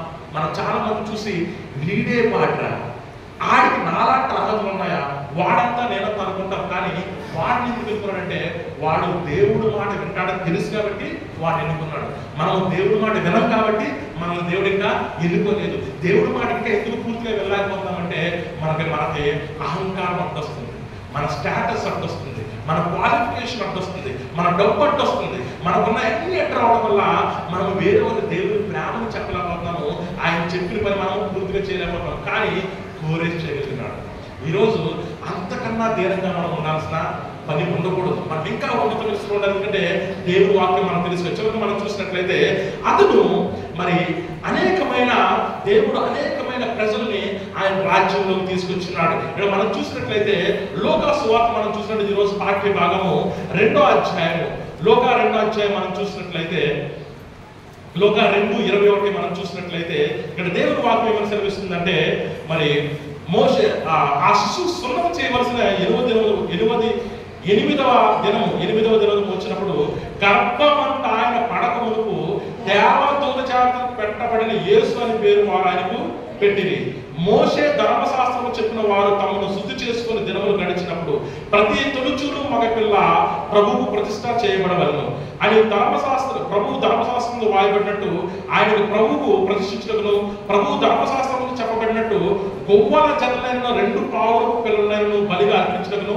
వారు ఆయనను యెరూషలేమునికి తీసుకుని పోయి. ఈరోజు దేవుడు భౌతికంగా కమిషన్ ఏర్పరుచున్నాడు. ఇప్పుడు దేవుడు ఆత్మీయంగా యేసుక్రీస్తు వారిని ఆయన సేవకుడుగా ప్రత్యక్షపరుచుకుంటున్నాడు. ఎవరికి ప్రత్యక్షపరుచున్నాడు దేవుడు? మొట్టమొదటిగా సుమియోనికి మాత్రమే దేవుడు తన ప్రత్యక్షనే అనుగ్రహించున్నాడు. ఎవరికి ఇచ్చాడండి? సుమియోనికి మాత్రమే. ఈ సుమియోను దేవుని ఆలయంలో పనిచేస్తున్న వ్యక్తి. ఇతను ఎవరంటే అతడు నీతిమంతుడును భక్తిపరుడై ఉండి ఇజ్రాయేలు యొక్క ఆదరణ కొరకు కనిపెట్టువాడు. పరిశుద్ధాత్మ అతని మీద ఉండెను. సుమియోను మీద ఎవరున్నారండి? పరిశుద్ధాత్మ ఉంది. మరోసారి మీకు గుర్తు చేస్తున్నాను, పరిశుద్ధాత్మ దేవుడు అనేది అందరికీ సంబంధించినవాడు. పరిశుద్ధాత్మ అనగానే డినామినేషన్ వేరు చేయదు. పరిశుద్ధాత్మ మరి సుమియోను మీద ఉంది కాబట్టి అతని చేతిలో ఉన్న బిడ్డ ఎవరో చూడగలిగారు. ఎవరండి ఇతను? ఇతను ఎవరంటే ఆ దేవుని యొక్క ప్రియమైన సేవకుడు, అన్య జనులకు వెలుగుగా నియమించున్నాడు. అదేవిధంగా దేవుడికి పూర్తి విధేయత చూపించడానికి వచ్చిన సేవకుడు ఆయన యేసుక్రీస్తుని గ్రహించగలిగినాడు. ఎప్పుడు గ్రహించగలిగినాడు? పరిశుద్ధాత్మ అతని మీద ఉన్నప్పుడు గ్రహించగలిగినాడు. మనం చూసినట్లయితే ఈ క్రిస్మస్ సందర్భంలో మనం అనేకమైన మెసేజ్లు విని ఉన్నాం. యూట్యూబ్లో చూస్తున్నాం, ఫేస్బుక్లో చూస్తున్నాం, అనేక వర్తమానాల్లో మనకు అనేక విషయాలు తెలుసు. అయితే దేవుడు ఒక మాట నాకు గుర్తు చేస్తున్నాడు. మనం చూసినట్లయితే మత్తయి సువార్త 2వ అధ్యాయము, మత్తయి సువార్త 2వ అధ్యాయంలో ఒక మాట దేవుడు నాకు గుర్తు చేస్తున్నాడు. ఏంటంటే మీ అందరికీ బాగా తెలుసు, 3వ వచనం, 2వ అధ్యాయం 3వ వచనం. హేరోదు రాజు ఈ సంగతి విన్నప్పుడు అతడును అతనితో కూడా యెరూషలేము వారందరూ కలవరపడి రాబట్టి. ఇక్కడ ఎవరు కలవరపడ్డారు? హేరోదు రాజు. హేరోదు రాజుతో ఇంకెవరెవరు ఉన్నారు? ఇక్కడ ప్రధాన యాజకులు ఉన్నారు, అదేవిధంగా శాస్త్రులు ఉన్నారు. చాలా జాగ్రత్తగా గమనించండి, వీళ్ళందరూ కలవరపడుతున్నారు. మన క్రిస్మస్ సందర్భంగా మనం స్కిట్ చూస్తుంటాం. ఎంతమందిని చూసాం? మనందరం కూడా దేవదూతలు చూసాం, గొర్రెల కాపులను చూసాం, యేసేపును చూసాం, మరియను చూసాం, జ్ఞానం చూసాం, అదేవిధంగా జకర్యాను చూసాం, ఎలిజబెత్ను చూసాం, అదేవిధంగా ఇంతమంది టీమును చూసాం. వీళ్ళంతా ఎంతమంది? దేవుడు ఏర్పరచుకున్న వాళ్ళు. వీళ్ళు మాత్రమే యేసుక్రీస్తు పుట్టుకను చూడగలిగి ఉన్నారు, గ్రహించగలిగారు. హార్డ్లీ ఎంతమంది అంటే వీళ్ళు? మ్యాక్సిమం 30 లేదా 40 మంది, అంతేనే ఎక్కువ ఉన్నారు. 30 లేదా 40 మంది. అప్పుడు యెరూషలేములో జనాభా ఎంతమంది తెలియదేరా? లక్షల మంది. మినిమం 10 లక్షల మంది చేసుకోండి. 10 లక్షల్లో దేవుడు యొక్క మరి ప్రసన్నత ఎవరికి అనుగ్రహించినాడు? ప్రత్యక్షత కేవలం 30-40 మంది మాత్రమే దేవుడు ఇచ్చాడు. అవునా కదా?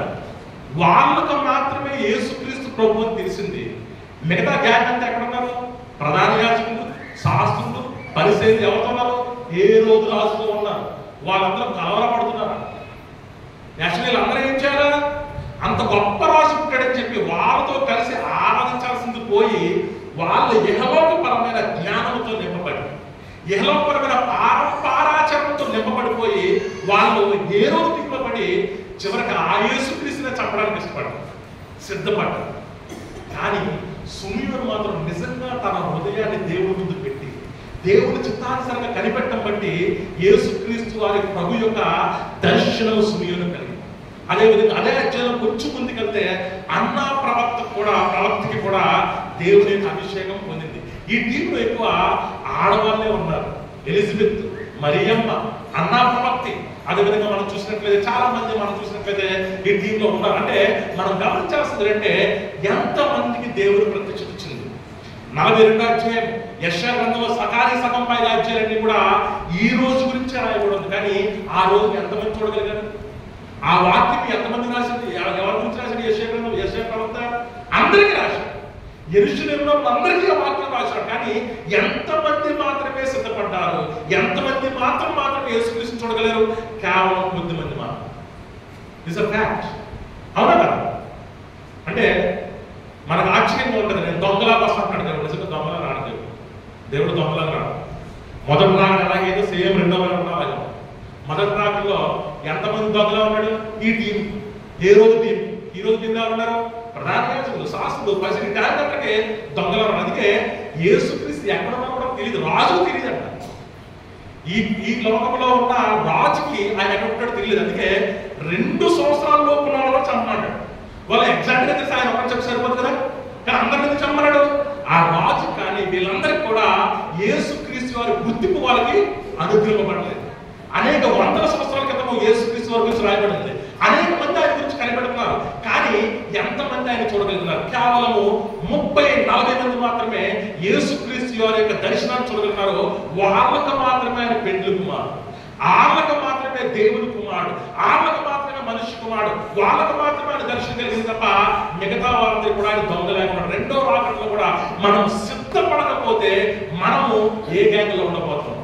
ఈ రోజు మనం నూతన సంవత్సరంలోకి వచ్చినాం. ఇన్ని సంవత్సరాలు గడిచిపోయి అట్లీస్ట్ ఈ సంవత్సరంలో మనం ఏ విధంగా ఉందాం, ఎలా మార్పులు చేసుకుందాం, అట్లీస్ట్ కోరేసులో కూడా మనం ఉండలేకపోతున్నామా? అట్లీస్ట్ ఒక అన్ని రాజులైనా మనం ఉండలేకపోతున్నామా? మనకి ఇన్ని వాక్యాలు తెలిసే మనం ఎందుకు గ్రహించలేకపోతున్నాం? అట్లీస్ట్ ఈ రోజు మనం దేవుని అడుగుదాం. ఎందుకంటే దేవుడు చాలా స్పష్టంగా మాట్లాడుతున్నాడు. యేసుక్రీస్తు ప్రభు యొక్క ఆయన దర్శనాన్ని సుమియానికి వచ్చింది. ఎందుకంటే ఎప్పుడైతే చేతిలోకి వచ్చినాడో, ఎప్పుడైతే ఆత్మను పొంది ఉన్నాడో అప్పుడు గ్రహించుకున్నాడు. దేవా, నీ చిత్త ప్రకారం ప్రస్తుతం నేను పంపిస్తున్నాను. ఎందుకంటే యాక్చువల్గా ఈ ప్రవచనాలన్నీ కూడా దేనికి? దేవుని ఆలయం కట్టడానికి. ఏంటండి? దేవుని ఆలయము కట్టడానికి. చాలా జాగ్రత్తగా ఆలోచించాడు. దేవుని ఆలయము కట్టడానికి కోరేషన్ దేవుడు ఎందుకు తీసుకున్నాడు? దేవుని ఆలయము కట్టడానికి. ఆయన్ని దేవుడు సేవకుడిని పిలిచినాడు.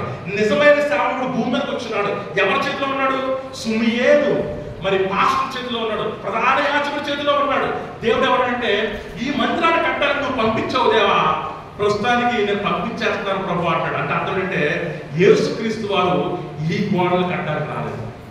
యేసుక్రీస్తు వారు ఏమని సెలవిస్తున్నారు? నేనే దేవాలయం, నేనే దేవాలయం. ఆయన చనిపోయినప్పుడు దేవాలయపు తెర రెండుగా చిరిగిపోవడానికి కారణం అంటే ఆయన దేహము చేర్చబడింది. ఆయన అంటున్నాడు, మీరే నా ఆలయం, మీలో నేను నివసిస్తాను. అందుకే యేసుక్రీస్తు వారు ఆ సంఘం కట్టడానికి రాలేదండి. ఆత్మీయ సంఘం, నీ హృదయం అనే సంఘాన్ని దేవుడు కట్టడానికి వచ్చినాడు. దేవుడు అంటాడు, నీ హృదయంలో నాకు చోటు ఉన్నాడు. యేసుక్రీస్తు వారు పశువులు పాకలో కొట్టడానికి కారణం అంటే ఎక్కడ కూడా ప్లేస్ దొరకలేదు. రెండో రాకడలో కానీ మొదటి రాకడలో కానీ దేవుడు అంటే మీ హృదయాలు ఎక్కడ ఉన్నాయి? మీ హృదయాలు ఎక్కడ ఉన్నాయి? మీ హృదయంలో నాకు స్థానం ఉందా? దేవుడు మన హృదయాన్ని సిద్ధపరచడానికి వచ్చినాడు. మన హృదయంలో ఏం పెట్టుకుంటున్నాం? దేని గురించి ఎదురు చూస్తున్నాం? మనం నిజంగా సిద్ధపడ్డామా లేదా? దేవుడు గుర్తు చేస్తున్నాడు. అందుకే దేవుడు అంటాడు, నేను ఇహలోకపరమైన దేవాలయాలు కట్టడానికి రాలేదు. అందుకే ఈ యొక్క సుమియను ఆయన వదిలిపెట్టినాడు. ఎందుకంటే ఆయన ప్రపంచం మొత్తం కూడా ఈ శుభ సందేశాన్ని ఇవ్వడానికి, ప్రపంచం మొత్తం కూడా నిజమైన దేవుని రాజ్యాన్ని స్థాపించడానికి. అందుకే యేసుక్రీస్తు మాట్లాడారు, మొదట నా రాజ్యాన్ని నీతిని వెతకండి, అప్పుడన్నీ మీకు అనుగ్రహించబడును. మరి ఈ రోజు మనం చూసినట్లయితే ఈ రోజు భూలోకం మీద ఎంతమంది క్రైస్తవులు? దగ్గర 250 కోట్లకు పైగా ఉన్నారు. దగ్గర 40% క్రైస్తవులు ఉన్నారు. మరి యేసుక్రీస్తు ఒక్క చిన్న బాలుడుగా వచ్చి ఎంత పెద్ద సామ్రాజ్యాన్ని స్థాపించినారు. ప్రపంచంలో ఏ రాజ్యానికి కూడా ఇంతమంది ప్రస్తుతానికి ఇంత జనాభా లేదు. కాబట్టి కేవలం యేసుక్రీస్తు ప్రభు వారికి మాత్రమే ఇంత రాజ్యము ఏర్పడింది. దేవుడు అంటాడు, ఆయన రాజ్యము మన హృదయాల్లో ఏర్పరుస్తున్నాను. ఈ రాజ్యాన్ని మనం ఎలా పాటించాలి, ఎలా కట్టాలంటే కేవలం ప్రేమ ద్వారా మాత్రమే. అది రాజ్యాన్ని, ఈ ప్రపంచాన్ని మొత్తము నడిపించడానికి గన్నులు ఉపయోగించలేదు, డబ్బు ఉపయోగించలేదు, మిసైల్స్ ఉపయోగించలేదు, రాజకీయాన్ని ఉపయోగించలేదు, ఎలాంటి పలుకుబట్టి ఉపయోగించలేదు. కేవలము ప్రేమతోటి మాత్రమే ఆయన స్థాపించినారు. అందుకే అంటాడు, నిన్ను వలె నీ పొరుగువాన్ని ప్రేమించు. ఈ బైబిల్ మొత్తం సారాంశం, ఈ నూతన నిబంధన సారాంశం అంతా ఒకటే, నిన్ను వలె నీ పొరుగువాన్ని ప్రేమించు. ఒకవేళ మన పక్క వాడిని మనం ప్రేమించలేకపోతే మనం ఎన్ని చేసినా కూడా వ్యర్థమే. ఎందుకంటే మనల్ని మనం ఎప్పుడు కూడా ద్వేషించుకోము, మనల్ని ఎప్పుడు కూడా తప్పుగా చూసుకోము, మనం ఎప్పుడు కూడా తిట్టుకోము, మనల్ని ఎప్పుడు కూడా మనం ద్వేషించుకోము. మరి అలాగే పక్క వాడిని చూస్తే ఇంటి గొడవలు లేవు, వీధి గొడవలు లేవు, సంఘం గొడవలు లేవు, దేశం గొడవలు లేవు, భూలోకంలోనే గొడవలు. దేవుడు స్థాపించడానికి వచ్చినాడు. ఆ ఒక్క చిన్న మాటని మనం మర్చిపోతున్నాం.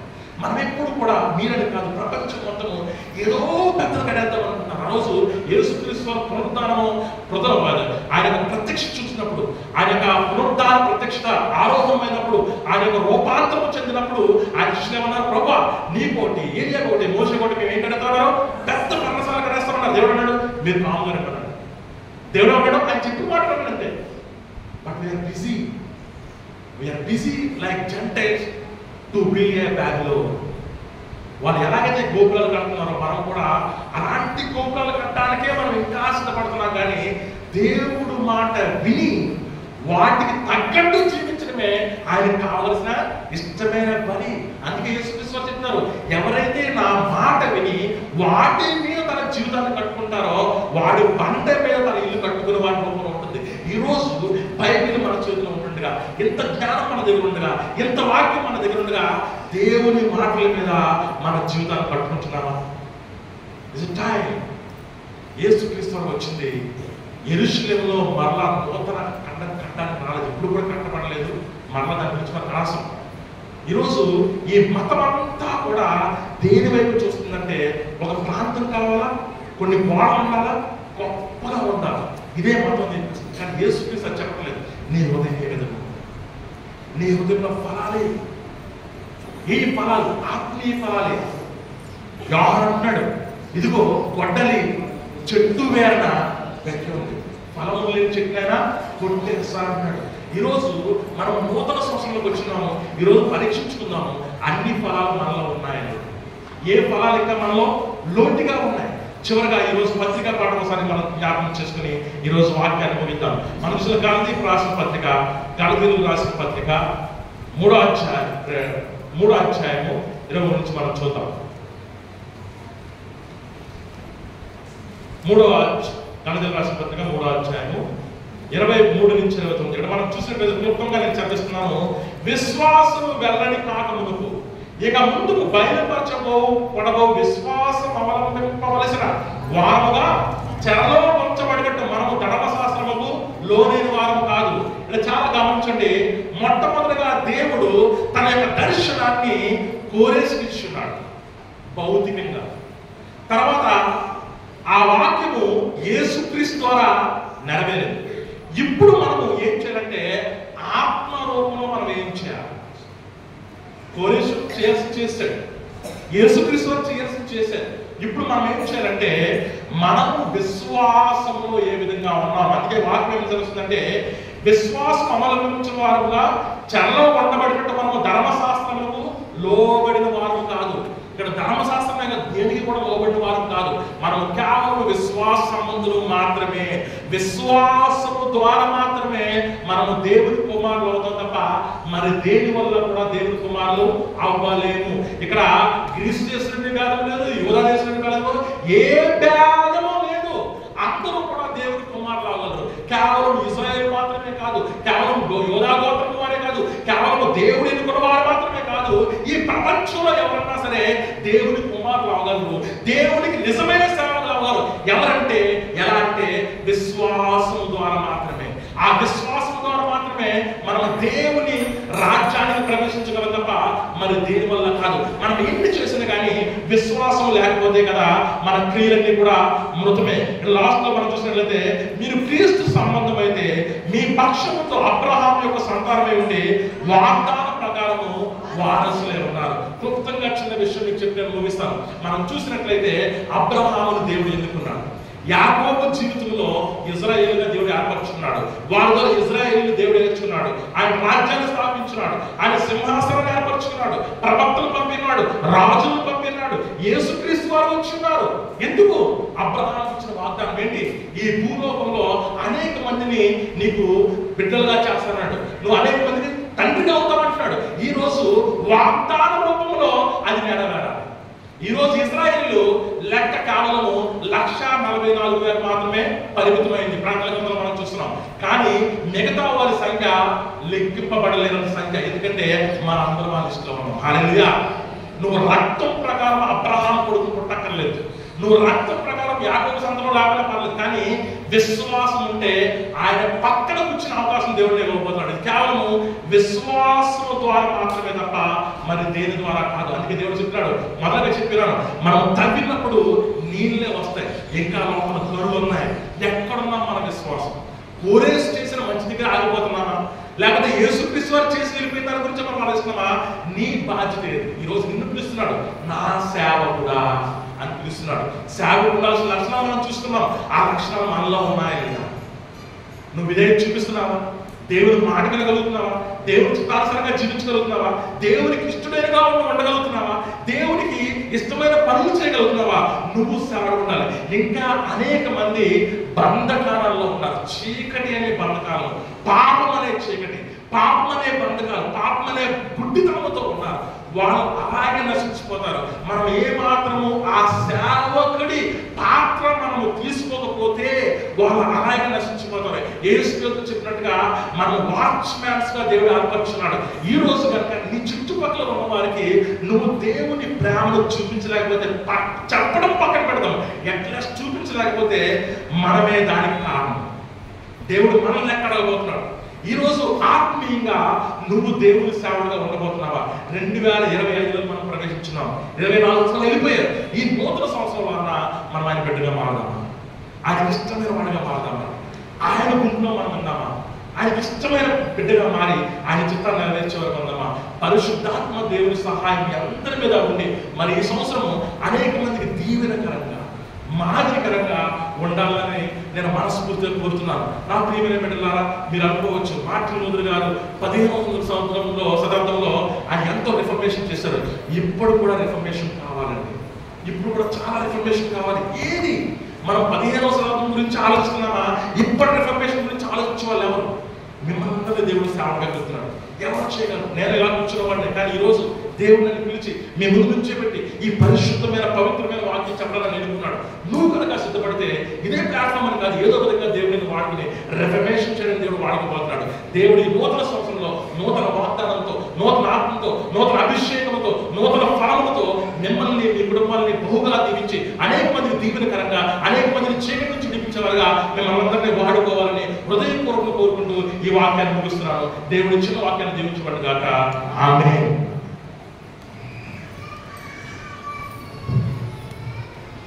సమస్కార జ్ఞానములకు ఇచ్చిన దేవుని సమాధానం యేసుక్రీస్తు వలన మన హృదయములకు, మన తలంపులకు కావలి ఉండును గాక. ఆమేన్. దేవా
అర్పించుకోవారు. దయచేసి ముందుకు రావాల్సిందిగా మనం చేస్తున్నాం.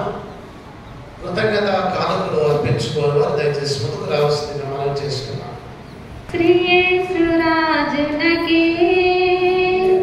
ఎల్లప్పుడూ మహిమా, శ్రీయేసురాజునకే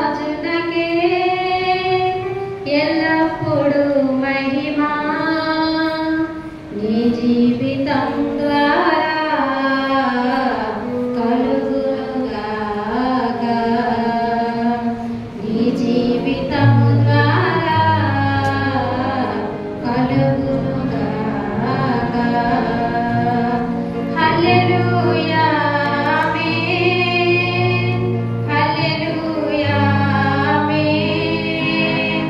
హల్లెలూయా ఆమేన్. హల్లెలూయా ఆమేన్. ఈ జీవితము ద్వారా ఎల్లప్పుడూ మహిమా. ఈ జీవితము ద్వారా ఎల్లప్పుడూ మహిమా. సంవత్సరాది మొదలుకొని సంవత్సరాంతము వరకు, సంవత్సరాది మొదలుకొని సంవత్సరాంతము వరకు యెహోవా కన్నులు నీపైన ఉండునుగాక. యెహోవా కన్నులు నీపైన ఉండునుగాక. హల్లెలూయా ఆమేన్. హల్లెలూయా ఆమేన్. హల్లెలూయా ఆమేన్. హల్లెలూయా ఆమేన్. ఈ జీవితము ద్వారా ఎల్లప్పుడూ మహిమా. ఈ జీవితము ద్వారా ఎల్లప్పుడూ మహిమా. అంధకార లోకములో నివిటి వలె నీవు వెలగాలని, అంధకార లోకములో నివిటి వలె నీవు వెలగాలని వెలుగైయున్న దేవుడు కోరుచున్నాడు. వెలుగైయున్న దేవుడు కోరుచున్నాడు. హల్లెలూయా ఆమేన్. హల్లెలూయా ఆమేన్. హల్లెలూయా ఆమేన్. హల్లెలూయా ఆమేన్. ఈ జీవితము ద్వారా ఎల్లప్పుడూ మహిమా. ఈ జీవితము ద్వారా ఎల్లప్పుడూ మహిమా. శ్రీ యేసు రాజునకే ఎల్లప్పుడూ మహిమా. శ్రీ యేసు రాజునకే ఎల్లప్పుడూ మహిమా. ఈ జీవితము ద్వారా కలుగునుగాక. ఈ జీవితము ద్వారా కలుగునుగాక.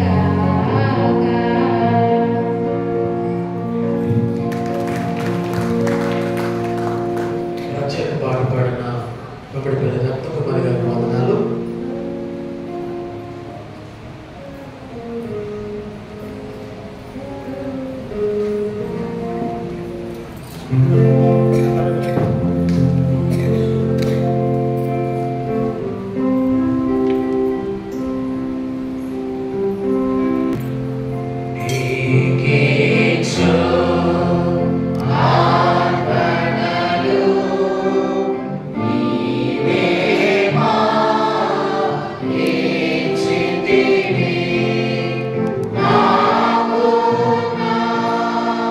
సకల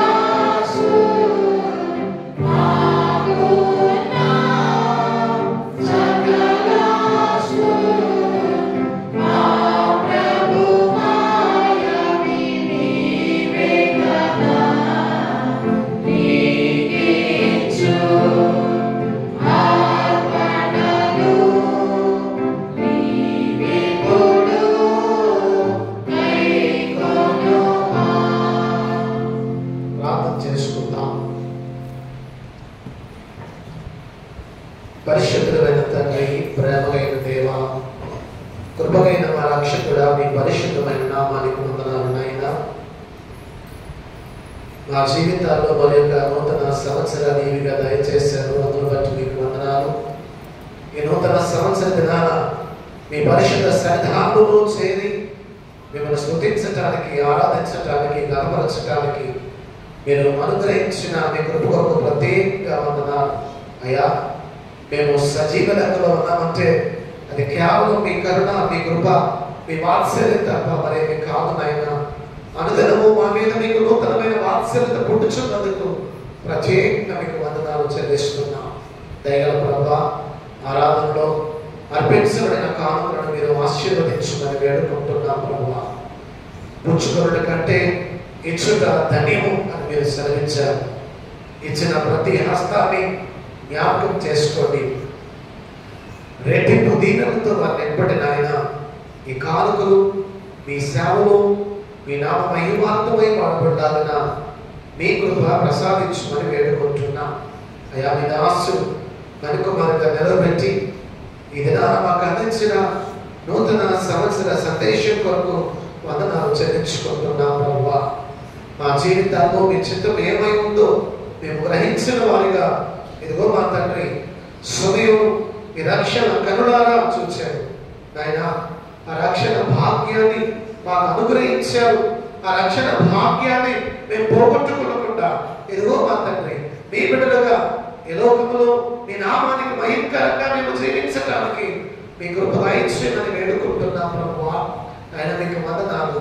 మీ సాక్షులుగా మమ్మల్ని నిలబెట్టుమని వేడుకుంటున్నాం ఆయన. మీరు స్వరక్తమిచ్చి సంపాదించిన మేము ఆయన మీ చిత్తము నెరవేర్చడానికి, మా జీవితాల్లో మీ చిత్తం ఏమైందో గ్రహించి ఆ చిత్తానుసారంగా నడుచుకోవడానికి మీ కృప దయచేయమని వేడుకుంటున్నాం తండ్రి. మీకు వందనాలు ప్రభువా. మీ దాసుని దీవించమని వేడుకుంటున్నాం. వారి పరిచయను ఆశీర్వదించండి ప్రభువా. అలాగే బైబిల్ కాలేజీ ప్రభువా నడిపిస్తున్నారు, దీవించండి ఆయన. అనేక మందిని ఆత్మీయంగా బలపరచడంలో మీ దాసుని మీరు వాడుకుంటున్నారు అయ్యా. వారి పరిచర్య అంతటి మీరు దీవించమని వేడుకుంటున్నాం. మరి సతిమణి గారిని ఆశీర్వదించండి. గర్భఫలముగా ఇచ్చిన బిడ్డలను మీరు దీవించమని వేడుకుంటున్నాం ప్రభువా. మీకే వందనాలు, స్తోత్రాలు. ఈ దినం వెతబడిన వాక్యం మా అందరి హృదయాల్లో ఫలించడానికి సహాయం చేయండి. మీరు మహిమ పొందమని వేడుకుంటున్నాం. దయగల ప్రభువా, కృపగైన మా రక్షకుడా, ఇదిగో మా తండ్రి ఈ నూతన సంవత్సరం మా ప్రభువా మరి ప్రతి బిడ్డ జీవితంలో ఆశీర్వాదాన్ని తెచ్చిపెట్టే సంవత్సరంగా మలుచుకునే భక్తి విశ్వాసాలతో ప్రార్థన జీవితాలతో ప్రతి బిడ్డను వృద్ధిపరచు అడుగుతున్నాం నాయనా. 2024లో ఏ లోపాలైతే మాలో ఉన్నాయో ఆ లోపాలు సవరించుకుని మీకు ఇష్టమైన వారిగా మేము జీవించడానికి మీ కృప దయచేయమని ప్రత్యేకంగా వేడుకుంటున్నాం ప్రభువా. నేను మీలో ఆధ్యాత్మికంగా ఫలించడానికి సహాయం చేయమని విజ్ఞాపన చేస్తున్నాం.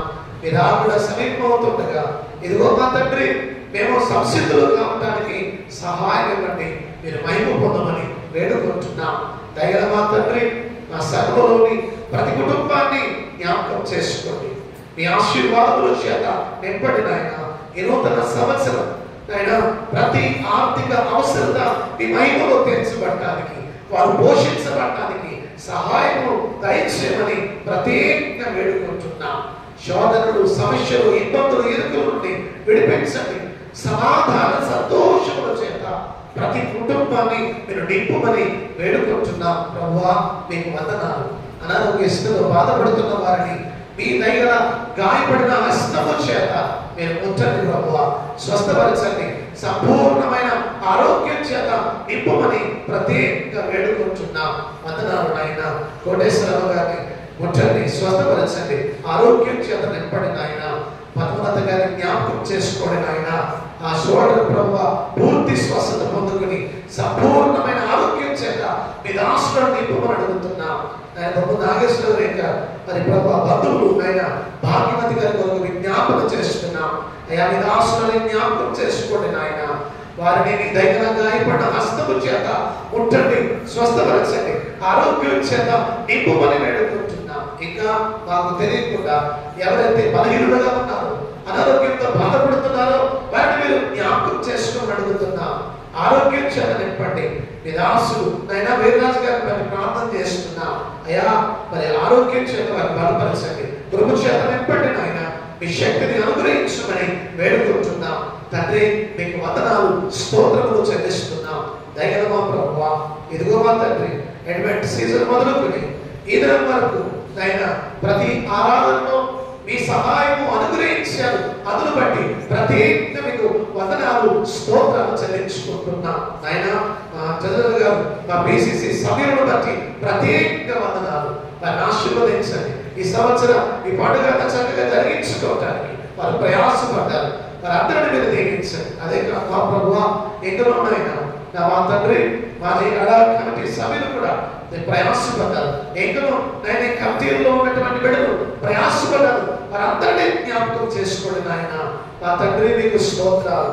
శ్రీడ సమాజం వారు, యూత్ వారు, సండే స్కూల్ బిడ్డలు, అలాగే సంఘం ప్రతి విషయంలో సహకరించారు, వారు నడిపించారు. తండ్రి వారందరినీ మీరు దీవించమని వేడుకుంటున్నాం. మీ ఆశీర్వాదముల చేత నింపుమని ప్రత్యేకంగా వేడుకుంటున్నాం నాయన. వందనాలు ప్రభువా. ఈ నూతన సంవత్సరంలో మీ కొరకు ఆత్మీయంగా జీవించే జీవితాల చేత మమ్మల్ని నింపండి. మా సంఘాన్ని ఆత్మీయంగా వృద్ధిపరచమని ప్రత్యేకంగా వేడుకుంటున్నాం. ప్రార్థన పూర్వకంగా ప్రతి కుటుంబము కట్టబడటానికి మీరు సహాయం దయచేయండి ప్రభువా. మీరు మహిమ పొందమని వేడుకుంటున్నాం తండ్రి. మీకు వందనాలు స్తోత్రములు చెల్లించుకుంటున్నాం. దయగల ప్రభువా, కృపగైన మా రక్షణ, మా సంఘ పరిధిని విశాలపరచండి. నూతన విశ్వాసుల చేత సంఘాన్ని నింపమని అడుగుతున్నాం నాయనా. మా తండ్రి, ప్రపంచమంతటి కొరకు ప్రార్థన చేస్తున్నాం ప్రభువా. రక్షణ పొందని ప్రతి బిడ్డ రక్షణ పొందడానికి సహాయం చేయండి. ఇంకా ఎవరికైతే సువార్త అందలేదో ప్రతి బిడ్డకు సువార్త అందడానికి మీరు నిజమైన రక్షకుడు, నిజమైన దేవుడు అని తెలుసుకోవడానికి సహాయం చేయండి అయ్యా. వివాహం కాని బిడ్డలకు మంచి సంబంధాలు సెట్ అయి జీవితంలో స్థిరపరచమని అడుగుతున్నాం. కృప చూపించండి. ఉద్యోగ ప్రయత్నాల్లో ఉన్న బిడ్డలను ఉద్యోగాల్లో స్థిరపరచమని ప్రార్థన చేస్తున్నాం ప్రభువా. గర్భఫలం లేని బిడ్డలను జ్ఞాపకం చేసుకోండి అయ్యా. ఆయన ఈ నూతన సంవత్సరంలో గర్భఫలమనే బహుమానాల చేత నింపబడటానికి మీకు ప్రసాదించమని అడుగుతున్నాం. గర్భిణీ స్త్రీలను జ్ఞాపకం చేసుకోండి. సుఖకరమైన ప్రసవాన్ని వారికి అనుగ్రహించమని వేడుకుంటున్నాం ప్రభువా. తండ్రి నీకు వందనాలు. చదువుకున్న బిడ్డల యొక్క చదువుల్లో మీరు సహాయం చేయండి. మీ జ్ఞానంతో నింపండి. విద్యలో వారిని అభివృద్ధి పరచమని ప్రత్యేకంగా వేడుకుంటున్నాం తండ్రి. నీకు వందనాలు స్తోత్రాలు ప్రభువా. నాయన ఇదిగో మా తండ్రి, ఇజ్రాయెల్ మధ్య మీ సమాధానాన్ని ప్రసాదించండి ప్రభువా. నాయన మీ కృప చూపించమని వేడుకుంటున్నాం ప్రభువా. సహాయం చేయండి నాయన. దేశాల మధ్య సమాధానం ఇవ్వండి నాయన. అలాగే నాయన కుటుంబాలలో, సమాజంలో, సంఘాలలో మీ సమాధానాన్ని దయచేయమని వేడుకుంటున్నాం తండ్రి. మీకు వందనాలు స్తోత్రాలు చెల్లించుకుంటున్నాం. మీ చిత్త మీద గ్రహించి మీ చిత్తానుసారంగా నడిపించబడటానికి మమ్మల్ని అందరినీ మీరు సిద్ధపరిచి మీరే మహిమ పొందమని యేసు పరిశుద్ధ నామమున మిగిలిన ప్రతిమాని అడిగి వేడుకొనుచున్నాం తండ్రి. ఆమేన్. పరలోకమందున మా తండ్రి, మీ నామం పరిశుద్ధ పరచబడును గాక, మీ రాజ్యం వచ్చును గాక, మీ చిత్తం పరలోకమందు నెరవేర్చున్నట్లు భూమి అందు నెరవేరును గాక. మా అనుదినాహారము దయచేయము. మేము అపరాధం చేసిన వారిని మేము క్షమించిన ప్రకారం అపరాధము క్షమించు. మా శోధనలోనికి తేక దుష్టుని తప్పించుము. రాజ్యము, శక్తి, మహిమ నిరంతరము నీవైనవి. ఆమేన్.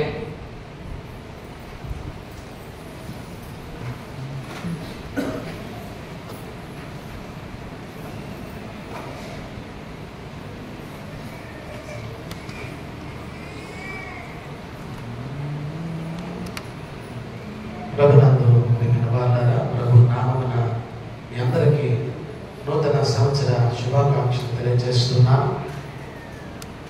మరి ఈ నూతన సంవత్సర ఆరాధనలో మనతో పాల్గొని చక్కని దైవాత్మాన్ని అందించిన డాక్టర్ మణికుమార్ గారికి ప్రత్యేకంగా వందనాలు తెలియజేస్తున్నా. మరి వారి కుటుంబంతో వచ్చారు. మాస్టర్ గారు వారి బిడ్డలకు కూడా ప్రత్యేకమైన వందనాలు తెలియజేస్తున్నాను.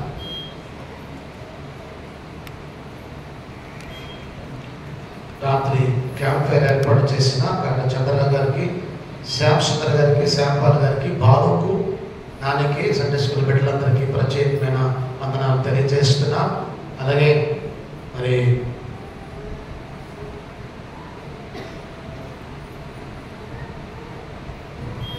చర్చ్ నేమ్ బోర్డ్ ఫ్లెక్సీ అందించినటువంటి శ్యాంపాల్ గారికి, శేఖర్ గారికి, గంగరాజు గారు, శ్యామసుందర్ గారికి ప్రత్యేకమైన వందనాలు తెలియజేస్తున్నాం.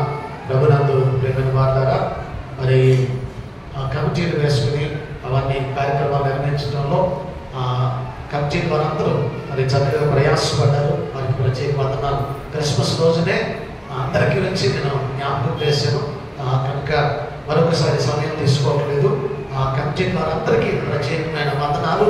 మీ సహకారం కొరకు వందనాలు. ముఖ్యంగా మరి మన సంఘ పిసిసి వారు ట్రెజరర్ గారు శ్యాంపాల్ గారికి, పిసిసి వారు శేఖర్ గారికి, భరతబాబు, వీర్రాజు గారికి, కాటా చంద్ర గారికి, మార్టిన్ సందీప్కు ప్రత్యేకమైన వందనాలు. ఎన్నికైన మొదటి సంవత్సరంలో క్రిస్మస్ పండుగ చక్కగా జరిగించడంలో ఈ పెద్దలందరూ ప్రయాసపడ్డారు. వారికి ప్రత్యేక వందనాలు.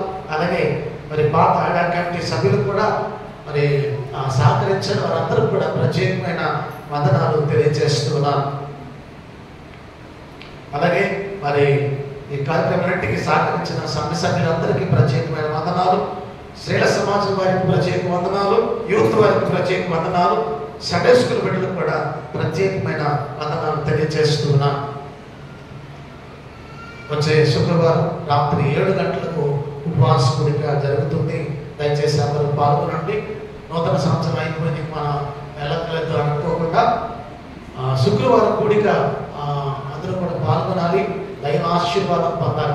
వారానికి ఒక రోజే కాదు మనం దేవుని సన్నిధికి రావటం. శుక్రవారం ఉపవాసం కూడా ప్రాముఖ్యమైనది కనుక దయచేసి శుక్రవారం రాత్రి 7 గంటలకు దేవాలయంలో ఉపవాసం జరుగుతుంది. అందరూ పాల్గొనాలని మనం చేస్తున్నాం. వచ్చే ఆదివారం ఆరాధన ఉదయం 9 గంటలకు జరుగుతుంది. నూతన సంవత్సరం కనుక రాత్రి క్యాంప్ ఫైర్ జరిగి లేట్ అయింది కనుక ప్రతి సంవత్సరం నూతన సంవత్సర ఆరాధన 10 గంటలకు జరుపుకుంటున్నాం. కానీ వచ్చే ఆదివారం ఆరాధన ఉదయం 9 గంటలకు జరుగుతుంది. గమనించండి, అందరూ సకాలానికి హాజరు కావాలని మనం చేస్తున్నాం. నెలలో మొదటి ఆదివారం కనుక ప్రభురాత్రి భోజన సంస్కారం ఆచరించబడుతుంది. గమనించాలని మనం చేస్తున్నాం. రాత్రి మన మధ్యకు వచ్చి దైవ సందేశం అందించిన బ్రదర్ మరి విక్టర్ బాబు గారికి కూడా ప్రభు నామమున ప్రత్యేకమైన వందనాలు తెలియజేస్తున్నాం. ప్రియులారా, మరి నూతన సంవత్సరం మన కొరకు రిఫ్రెష్మెంట్స్ ఏర్పాటు చేయబడ్డాయి. దీవెన అయిన తర్వాత బొమ్మ నాగేశ్వర గారు ప్రత్యేక పాట పాడుతూ ఉంటే అప్పుడు మీకు రిఫ్రెష్మెంట్స్ అందజేయబడతాయి. దయతో గమనించాలి మనం చేస్తున్నాం. ఒక 5 నిమిషాల్లో మన ఆరాధన ముగిసిపోతుంది. దయతో గమనించాలని మనం చేస్తున్నాం. దీవెన ఇచ్చిన తర్వాత ముగింపు కీర్తన అయిన తర్వాత బొమ్మ నాగేశ్వర గారు ప్రత్యేక పాట పాడుతుండగా మనకు ఈ పలహారం పంచిపెట్టబడుతుంది. దయతో గమనించాలని మీ అందరికీ మరొకసారి ప్రత్యేకమైన వందనాలు. అటువంటి కాలం నుండి నూతన సంవత్సర ఆరాధన వరకు మీ పరిపూర్ణమైన సహకారం, మీ ఆర్థికపరమైన సహకారం అందించి ప్రోత్సహించారు. అందరికీ పేరు పెంచుకున్న ప్రత్యేకమైన వందనాలు తెలియజేస్తున్నా.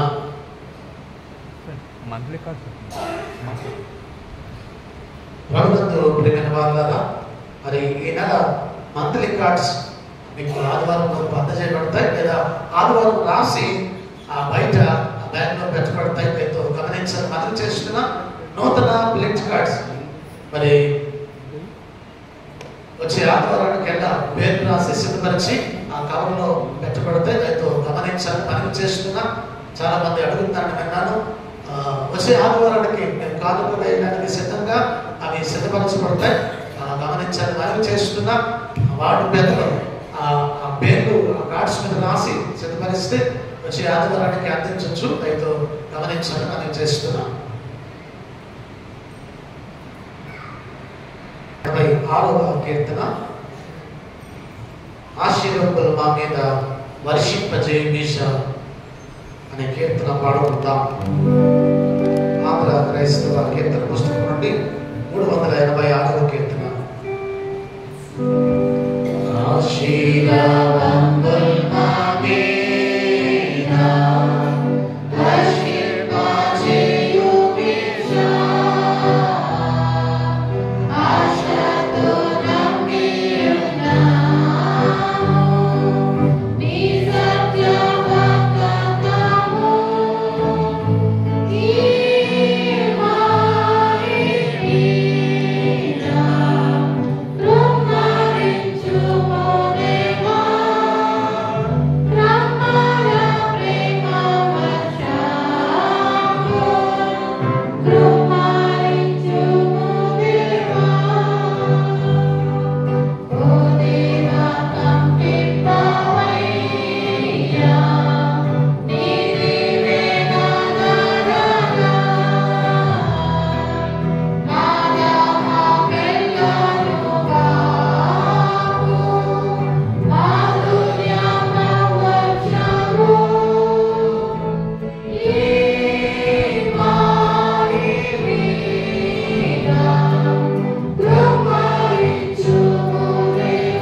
బలపడను కాక.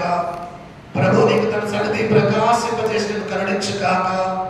ప్రభు నీ మీద తన సన్నిధి కాంతులు ఉదయింపచేసి నీకు సమాధానము కలుగజేయును గాక.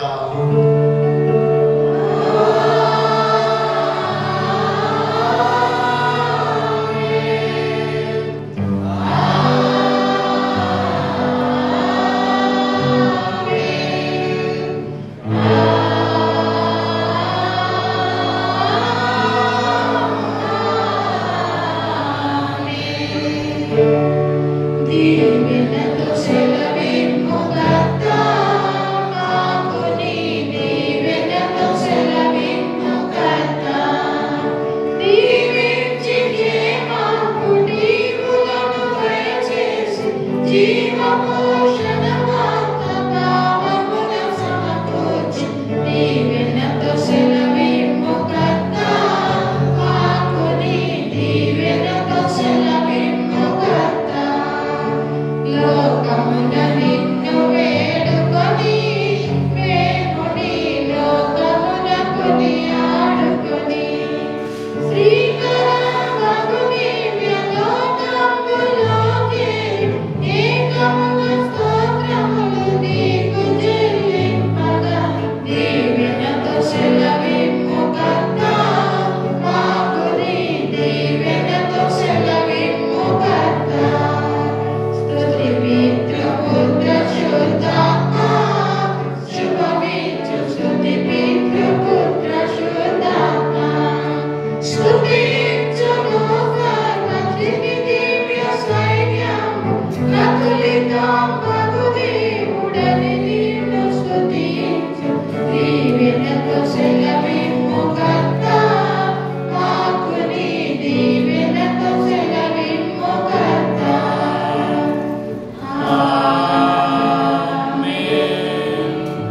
అందరికీ వందనాలండి. దయచేసి కూర్చోనండి. మరి ఒక నాయకుల ప్రత్యేక పాట పాడుతుండగా రిఫ్రెష్మెంట్స్ మంచి పెట్టబడతాయి. అయితే గమనించని కోరుతున్నాం. నీ దయలో నీ కృపలో కాచితివి గత కాలము. నీ దయలో నీ నీడలో దాచుమయ జీవితాంతము. నీ ఆత్మతో నన్ను నింపుమా, నీ సేవలో ఫలింపగా దేవా. దేవా నీ దయలో నీ కృపలో కాచితివి గత కాలము. నీ దయలో నీ నీడలో దాచుమయ జీవితాంతము. కష్టకాలం దుఃఖ సమయం నన్ను వేధించగా, ప్రాణహితులే నన్ను విడచి వెలిగనను చూడగా. కష్టకాలం దుఃఖ సమయం నన్ను వేధించగా, ప్రాణహితులే నన్ను విడచి వెలిగనను చూడగా. ఓ వాక్కువైన చెత్త నీవే ఉండినావు, నా కన్నీరు నీ ప్రేమతో తుడిచివేసినావు. ఓ వాక్కువైన చెత్త నీవే ఉండినావు, నా కన్నీరు నీ ప్రేమతో తుడిచివేసినావు.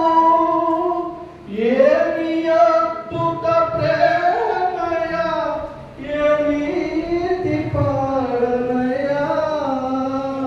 నీవేనా మార్గము, నీవేనా సత్యము, నీవేనా జీవము, నీవేనా సర్వము. నా మనసు తీర నిన్ను పాడి పొగిడెద దేవా. నీ దయలో నీ కృపలో కాచితివి గత కాలము నీ దయలో నీ నీడలో దాసుమయ జీవితాంతము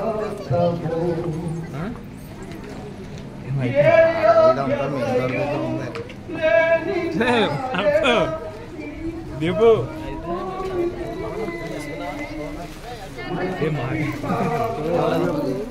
సారీ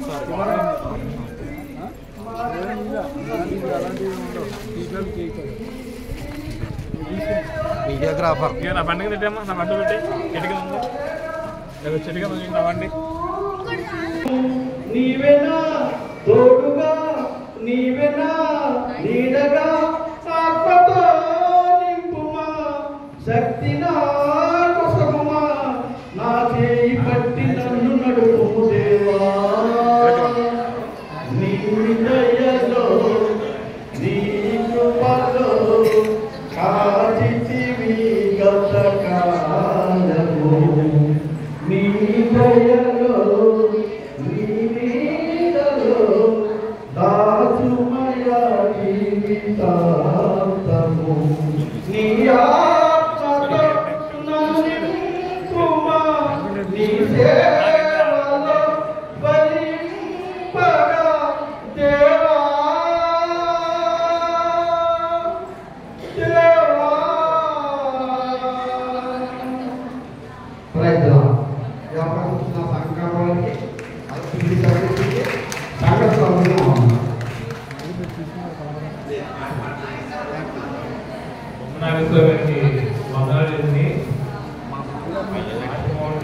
మంచి సిచ్యువేషన్ సాంగ్ పాడారు